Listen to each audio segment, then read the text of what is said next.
नमस्कार विद्यार्थी मित्रांनो, आज आपण मराठी व्याकरणातील प्रयोग हा घटक समजून घेणार आहोत. मराठी व्याकरण CTET, TET त्याचबरोबर इतर स्पर्धा परीक्षांमध्ये सुद्धा मराठी व्याकरण हा महत्त्वाचा घटक आहे. तर चला समजून घेऊया प्रयोग. प्रयोग म्हणजे काय? तर वाक्यातील कर्ता, कर्म आणि क्रियापद यांची मांडणी ज्या पद्धतीने होते त्याला प्रयोग म्हणतात. तर काय विद्यार्थी मित्रांनो, वाक्यातील कर्ता, कर्म आणि क्रियापद या तिन्ही घटकांची रचनेवरून प्रयोगाची निर्मिती होते. म्हणजेच काय? तर वाक्यातील कर्ता, कर्म आणि क्रियापद यांची मांडणी ज्या पद्धतीने होते त्याला प्रयोग म्हणतात. आता आपण समजून घेऊ प्रयोगाचे प्रकार. विद्यार्थी मित्रांनो, आता आपण समजून घेऊया प्रयोगाचे प्रकार. प्रयोगाचा पहिला प्रकार आहे कर्तरी प्रयोग. तर आता कर्तरी प्रयोग म्हणजे काय?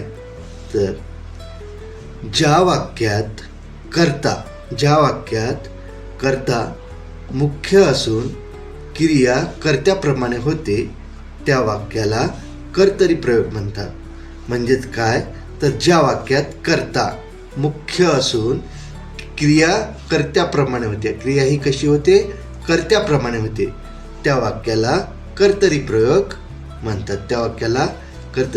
म्हणतात.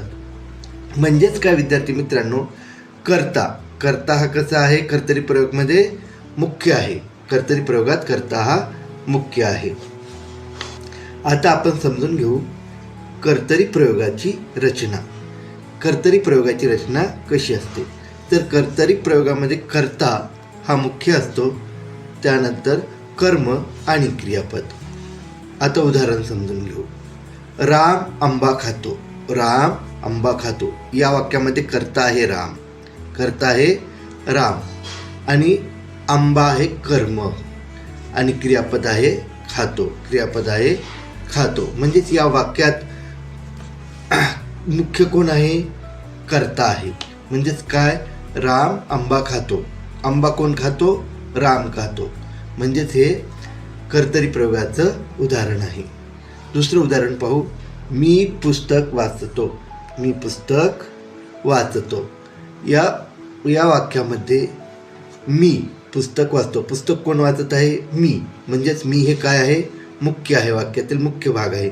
म्हणून हे सुद्धा कशाचं उदाहरण आहे? कर्तरी प्रयोगाचं. दुसरं उदाहरण पाहू. मुलगी गाणे म्हणते. याच्यामध्ये कर्ता कोण आहे? मुलगी. म्हणजे मुख्य कोण आहे? कर्ता. मुलगी गाणे म्हणते. गाणे कोण म्हणत आहे? मुलगी गाणे म्हणत आहे. म्हणजेच हे सुद्धा कशाचं उदाहरण आहे? कर्तरी प्रयोगाचं. आता प्रयोगाचा दुसरा प्रकार कर्मणी प्रयोग समजून घेऊ. तर कर्मणी प्रयोग म्हणजे काय? ज्या वाक्यात कर्म मुख्य असून क्रिया क्रमाप्रमाणे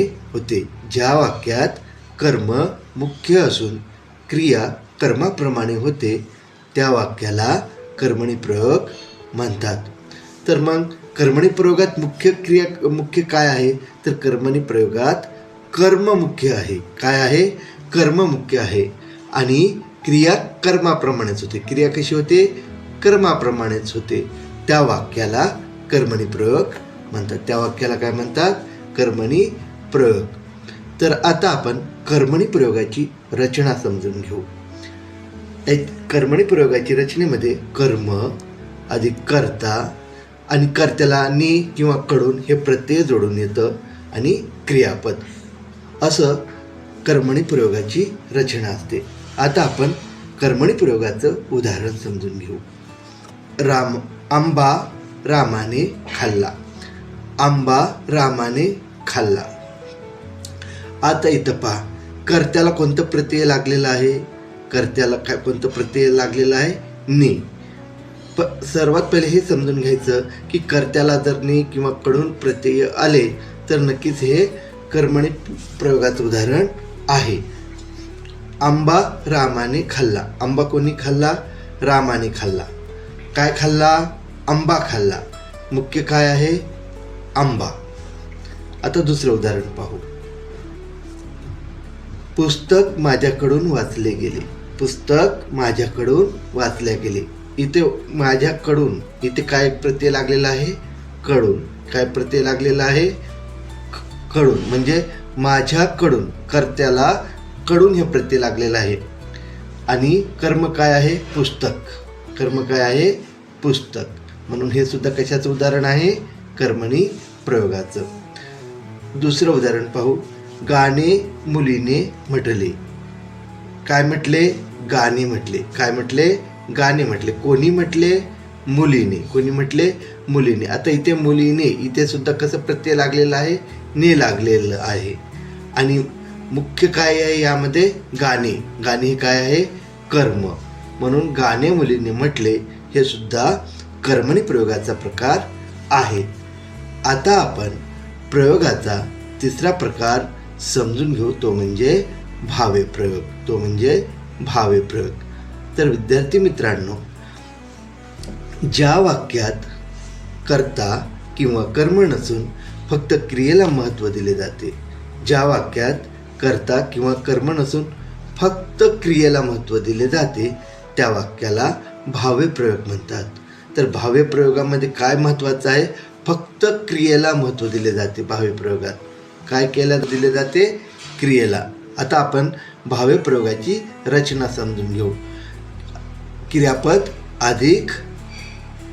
अधिक क्रिया. म्हणजे इथे येते, जाते, झाले, असते ही काय आहे? क्रिया आहे. येते, जाते, झाले, असते ही काय आहे? क्रिया. म्हणजे रचना काय आहे? क्रियापद अधिक क्रिया. आता आपण भावे प्रयोगाचे उदाहरणे समजून घेऊ. मला पोहणे येते.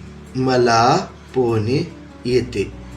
मला काय येते? पोहणे येते. येते काय झालेलं आहे? हे कशाचं उदाहरण आहे? भावे प्रयोगाचं. दुसरं उदाहरण समजून घेऊ.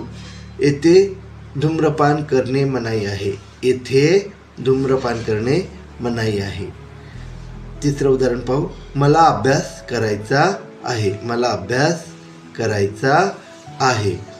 तर विद्यार्थी मित्रांनो, भावे प्रयोगामध्ये क्रियेला महत्त्व आहे. इथे येते, येथे, आहे हे काय आहे?